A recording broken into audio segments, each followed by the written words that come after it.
Olá pessoal, tudo bem com vocês? Aqui é o professor Arley Carvalho, seu professor de Administração Pública, e iremos resolver hoje questões que foram cobradas no concurso para oficial de chancelaria do ano de 2023.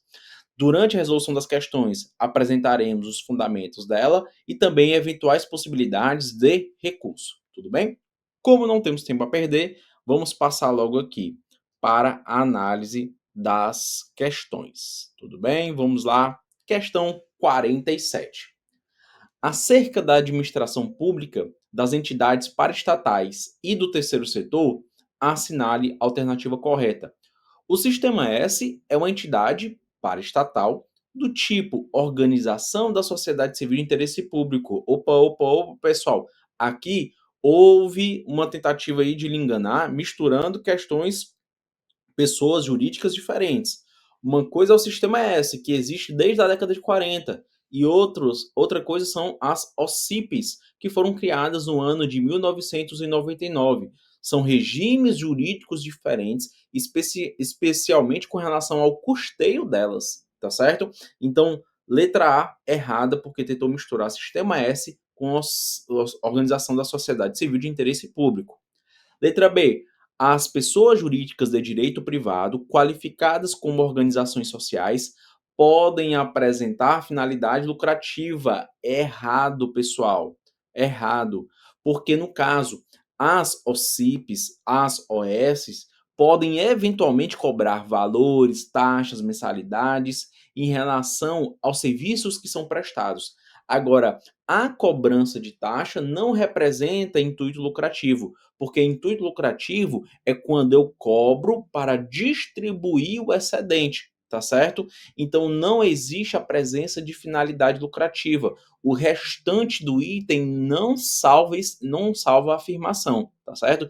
Bem, o que é que tem no restante do item? Desde que obrigatoriamente invistam seus excedentes financeiros no desenvolvimento das atividades, das próprias atividades. Está entrando em própria contradição em relação aos seus termos. Então, letra B está incorreta. Letra C. As organizações da sociedade civil de interesse público recebem incentivos do poder público, sim, e podem ser cedidos a elas servidores e bens públicos. Falso, pessoal. Servidores públicos não entra aqui. Servidores podem ser cedidos às organizações sociais, mas não às OCPs. E isso é até importante porque a OS veio em 1998, a OCP em 1999. E a tentativa de criar a OCP foi justamente criar uma figura, tá certo, do terceiro setor que fosse um pouquinho mais distante das OS, porque no caso a OS teremos até representantes do poder público no conselho administrativo e a possibilidade de cessão de servidores. A OCIP, ela não traz essas caracterizações. Então, a tentativa de construir uma figura jurídica que tenha maior independência da administração foi justamente a razão para a criação das OCIPs. E por isso, nós temos aí que a letra C está equivocada. Letra D. Os serviços sociais autônomos são pessoas jurídicas de direito privado, sem fins lucrativos, que integram a administração pública. Corta, pessoal. Por que você vai cortar? Porque aqui nós temos um equívoco de que nós temos o quê? São entidades paraestatais. São paralelas, não internas. O que é paralelo não é interno. Então nós temos aí letra D errada. E a letra E. Os chamados contratos de gestão são ferramentas importantes na relação entre o Estado e as organizações sociais. Perfeito, tá certo? Se fosse com OCIP, seria termo de parceria, tá bom? Questão 48. Segundo o princípio de conveniência e oportunidade, pessoal, aqui nós temos uma atecnia, conveniência e oportunidade não são princípios, tá certo? É o primeiro ponto aqui a destacar.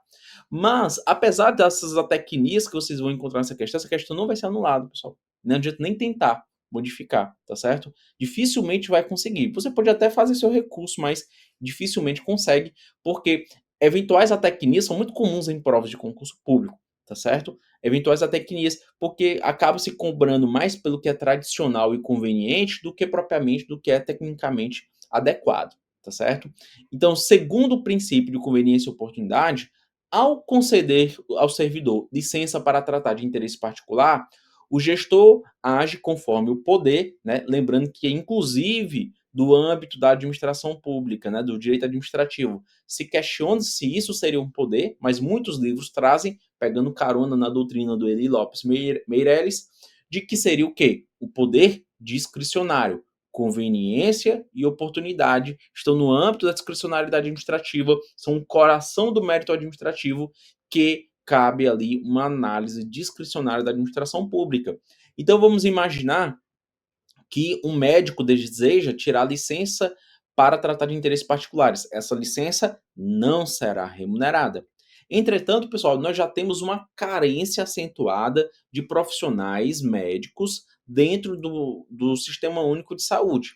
Se já existe uma carência, ao se licenciar um determinado profissional, eu posso agravar essa carência. Então, por isso que, eventualmente, a administração pode negar, tá certo? Agora, é claro que no momento que a administração pública vai fazer análise, tem que pensar, vale a pena ter aqui um funcionário que vai estar trabalhando de forma insatisfeito, porque teve a sua licença negada, lembrando que essa licença não tem custo para a administração pública, então por isso que tem que verificar o impacto para o serviço, tem que verificar eventual consequência na motivação, né, desse funcionário. Então nós temos aí critérios de conveniência e oportunidade. A lei não pode, né, cravar se essa licença sempre será concedida ou não. Questão 49. Em relação ao regime jurídico dos servidores públicos civis da União, assinale a opção correta à luz da Lei 8.112/1990. Vamos lá. Letra A. Os cargos públicos devem ser criados por lei, beleza? Com denominação própria e vencimento pago pelo erário, correto? Para provimento exclusivo em caráter efetivo, incorreto. Pode ser provimento em caráter efetivo ou cargo em comissão. Letra B. É proibido ao servidor público atribuir a outro servidor funções estranhas ao cargo que ocupa, ainda que em situações de emergência e transitórias. Errado aí, pessoal? Ainda que. Ainda que está equivocado, porque é exceto em situações de emergência e transitórios pode ter atribuição de funções estranhas ao cargo. Letra C. Os requisitos para investidura em cargo público incluem o gozo dos direitos políticos. Perfeito. Idade mínima de 16 anos. Incorreto. A Lei 8.112. E aí é importante destacar que a questão direciona especificamente para a Lei 8.112. Ela é expressa ao indicar a idade mínima de 18 anos. E a aptidão física e mental. Alguém pode dizer, professor, existe jurisprudência do Superior Tribunal de Justiça onde um menor de 18 anos conseguiu, né, tomar posse em cargo público. Mas, pessoal, primeiro, olha aqui, vamos refletir. Uma jurisprudência do STJ que autorizou a posse de um menor de 18 anos, de um menor de 18 anos. Pessoal, jurisprudência do STJ, a questão, ela pergunta com base na 8.112. Então nós não podemos entrar aqui, né, em ficar tornando mais complexa a questão do que ela de fato é. Ela é uma questão simples, objetiva, tendo como base a determinação da 8.112. Então essa jurisprudência não vem ao caso aqui. Até porque essa jurisprudência do Superior Tribunal de Justiça é uma jurisprudência que se assentou, se fundamentou no caso de que o jovem, né, de 17 anos, no caso concreto, era emancipado. Então, apesar de menor de 18 anos, ele tinha plena capacidade civil porque era emancipado e iria assumir uma funcionalidade, ia assumir um cargo, né, de baixa complexidade, baixo risco. Não são disposições previstas na 8.112, certo? Letra D. O servidor público estável somente poderá perder o cargo em virtude de processo administrativo disciplinar no qual lhe seja assegurada o quê? Ampla defesa. O que está errado aí, pessoal? O somente, porque pode perder cargo em decorrência de sentença judicial transitada em julgado. Então nós temos aí dois caminhos. Quando fecha a porta para o caminho judicial, esse é o equívoco da questão 49. A letra E, que é a opção correta, traz que a acumulação de cargos somente é possível mediante a comprovação de compatibilidade de horários, perfeito. Inclusive, nas hipóteses autorizadas pela Constituição de acumulação de cargos públicos, é necessária a demonstração da compatibilidade de horários. Então, se eu tenho, por exemplo, um profissional da enfermagem que é concursado em dois, né, cargos públicos, em dois órgãos públicos, esse profissional da enfermagem, ele pode assumir os dois concursos, desde que um não tenha colisão de horário com outros. Porque aí, no caso, vai estar beneficiando ele e prejudicando o interesse público. E o que é que nós temos que lembrar dentro do direito administrativo? Supremacia do interesse público. Então, ele pode até assumir dois cargos, mas não pode ter o choque de horários, porque tem que estar disponível para atender a população. Tá certo? Questão 50. Pessoal, essa questão aqui é que vai separar muita gente da aprovação ou não, tá certo? Embora seja uma questão simples. E por quê? Porque não é uma questão tão recorrente em termos de direito administrativo e administração pública. É uma questão que seria mais, né, habitual ao se tratar de temas relacionados, né, à temática da controladoria pública. Tudo bem? Tanto que a maior parte dos livros de direito administrativo não trazem definições sobre o que são, né, o que será cada uma dessas hipóteses de fiscalização. Então vamos lá. Primeiro, pessoal, inciso 1, o ingresso e a saída de valores de contas públicas. É importante você lembrar que o ingresso e a saída.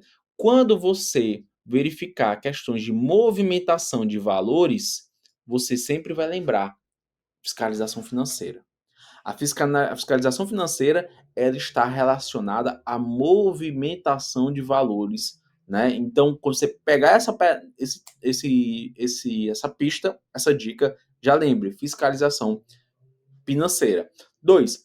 A execução de atividades administrativas rotineiras. Execução, questão de rotina, é a operação cotidiana, o funcionamento cotidiano. Então aqui é no âmbito operacional. E controle de bens móveis e imóveis, e aqui também poderia ter bens materiais e imateriais, tá certo? É fiscalização patrimonial. Então, o patrimônio móvel e o imóvel, e o patrimônio material e imaterial da administração pública se submete à fiscalização patrimonial. No caso, a fiscalização contábil ela está relacionada à documentação, tá certo? Então, documentação, os devidos registros de contabilidade pública, isso que é a documentação contábil. Então, nós temos aí a letra A, é uma questão simples, mas é uma questão inesperada, tá certo? Vamos para a questão 51, pessoal. A questão 51, ela aqui daria para você, se você tivesse decorado a 8429, claro, você acertaria, porque é a letra, né, da lei praticamente, mas é algo que você pode resolver também com lógica. Vamos lá. Antônio, Carlos e João, servidores públicos, cometeram atos de improbidade administrativa. Antônio doou a uma pessoa física bens móveis do órgão em que trabalha, sem a observância das formalidades legais e regulamentares. Pessoal, Antônio aqui ficou mais rico? Não. Não tem aqui nessa afirmativa dizendo que teve alguma vantagem patrimonial para Antônio, tá certo? Então, esse ato de doar não vai ser enquadrado como enriquecimento ilícito porque não tem uma atribuição de vantagem articulada especificamente para Antônio, tá certo? Então, nós temos aqui que vai ser um dano ao erário. Por que é dano ao erário? Porque houve um desfalque do aspecto patrimonial da administração pública sem, contudo, representar o enriquecimento de Antônio. Temos aí artigo 10.3, né, da 8429. Só com esse, né, esse caminho, só com essa resposta, você já iria eliminar aqui os princípios da administração pública, então sai a letra B, tá certo? Iria eliminar o enriquecimento ilícito, sai a letra C e também a D, porque atribui questão de enriquecimento ao ilícito. Beleza? Vamos lá. Carlos negou publicidade a atos oficiais do órgão onde está lotado sem motivação específica. Pessoal, vamos lembrar do artigo 37, caput da Constituição. Legalidade, impessoalidade, moralidade, publicidade e eficiência. Princípio da publicidade foi violado, tá certo? E nós temos que, com base na Lei de Acesso à Informação, que a regra é a transparência e a exceção é o quê? O sigilo. E essa exceção, que é o sigilo, deve ser motivada, deve ser fundamentada. Então, nós temos aí uma violação ao artigo 11, inciso 4º, tá certo? Então, aqui você já tem, ó, só tava duas opções, letra A e letra B. Só que letra A e letra E. Só que a letra E atribui a Carlos algo extremamente absurdo, que é dizer que teve enriquecimento ilícito, que não há nenhum indicativo nessa afirmação. Então, só pela eliminação, você gabaritava a letra A. Com calma, você chegava lá, eliminando o que tem de absurdo, chegava na letra A, tá certo? E, por fim, nós temos que João transportou materiais de construção que seriam utilizados na reforma da sua residência em um caminhão pertencente ao órgão onde exerce. Artigo 9º, inciso 12, usar de bens públicos, né, do patrimônio público para oferir vantagem, isso aí é enriquecimento ilícito. Então, letra A. Tá bom, pessoal? Questão 52. Na questão 52, é muito importante enfatizar a questão da primeira negativa. O que é que ela nos traz? Considere que determinado cidadão tenha tido acesso negado à informação solicitada a um órgão público. Diante da primeira negativa de acesso à informação pelo aludido órgão, o requerente pode recorrer no prazo de 15 dias, errado, pessoal, é 10 dias para recorrer e 5 dias para a autoridade responder. E lembrando, como é primeira negativa, não é para a controladoria, não é para também a autoridade máxima. Vai ser para quem? Vai ser para a autoridade hierarquicamente superior. Então aí nós temos a letra B, 10 dias, autoridade hierarquicamente superior e 5 dias para se manifestar. Você já corta 15, 5, ou seja, você já sai a letra A e D, e você corta CGU e autoridade máxima do órgão, você já consegue ali, por uma questão de eliminação, chegar aos pontos, né, do gabarito. Tudo bem, pessoal? Então você nota aí que eu estou colocando esses cortes para você notar como é que tem que ser seu raciocínio na hora da prova, tá certo? Você tem que ir eliminando, né, os pontos equivocados das questões. Próximo, questão 53. Conforme a Lei Geral de Proteção de Dados, LGPD, Lei 13.709/2018, estreando as provas, né, de oficial de chancelaria, o princípio utilizado nas atividades de tratamento de dados pessoais, pela qual se garante aos titulares informações claras, precisas e facilmente acessíveis sobre a realização do tratamento e os respectivos agentes do tratamento, observado o segredo comercial e industrial, é dominado, pessoal, clara, precisa e facilmente acessível. Claro, preciso e facilmente acessível. Isso é princípio da transparência, pessoal. Isso é tal qual está no artigo 6º, inciso 6, tá certo? Da Lei 13.709. Poderia até pensar, professor, o livre acesso, mas que o livre acesso, ele não vai garantir a questões da prestação de informações claras e precisas. Isso não engloba a questão do livre acesso. Isso é especificamente questão da transparência, que além de abordar informação clara e precisa, também vai incluir a questão do acesso. Tudo bem? E para finalizar nossa questão, processo administrativo federal. Na atuação em um processo administrativo, determinado servidor público federal cuidou para esclarecer a verdade sobre os fatos, buscando novas provas além das constantes do processo. Pessoal, vamos lá, sempre lembrar. Quando nós trabalhamos com o processo administrativo federal, o processo administrativo, nós não temos partes, temos interessados. No caso, a administração pública não é adversária do servidor. A administração pública não é adversária do particular. A administração pública, ela é interessada na resolução do caso. Nem que esse caso seja favorável ao pleito do servidor, nem que esse caso seja favorável ao pleito do particular. Então, não existe uma relação de, de adversidade entre a administração e particular, o servidor público. Então, nesse caso aqui, a administração pública deve promover a produção de provas, seja essas provas apresentadas ou não pelo interessado particular ou servidor público. Não sejam essas provas vantajosas ou não para o patrimônio da administração pública, tá certo? Então vamos supor que seja um processo administrativo que vai resultar em uma necessidade de uma indenização, de um pagamento por parte da administração pública. Ainda que vá ter um impacto orçamentário, tem sim que observar a busca da verdade material, tá certo? A administração pública tem que buscar isso, produção de provas pela própria administração pública.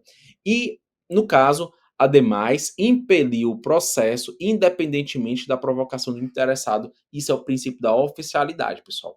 O princípio da oficialidade aqui, ele é um princípio que cai muito nas provas de concurso público, tá? Então eu considero que é muito, bem tranquilo acertá-lo. E aqui você já conseguiria cortar o informalismo, a verdade material aqui, ficando dois, tá certo? Letra A e D. E aí, entre verdade material e formalismo, pessoal, dava para acertar, tá certo? Então, nós temos aí a nossa prova de administração pública. Pessoal, foi uma prova difícil? Não, né? Não foi uma prova difícil. A sensação que eu tive é que a banca ela preferiu deixar para outras matérias o decisivo dessa seleção, desse concurso. Então serão outras matérias que serão aí o fiel da balança para a prova de oficial de chancelaria do ano de 2023. Tudo bem, pessoal? Então fica aí apenas a sugestão de impugnação da questão 49, tá certo, pessoal? Então, ficamos por aqui. Contem conosco. Bons estudos. Podem mandar um e-mail para mim, entrar em contato com as redes sociais, que tentarei ajudar no que for possível. Tchau, tchau, pessoal.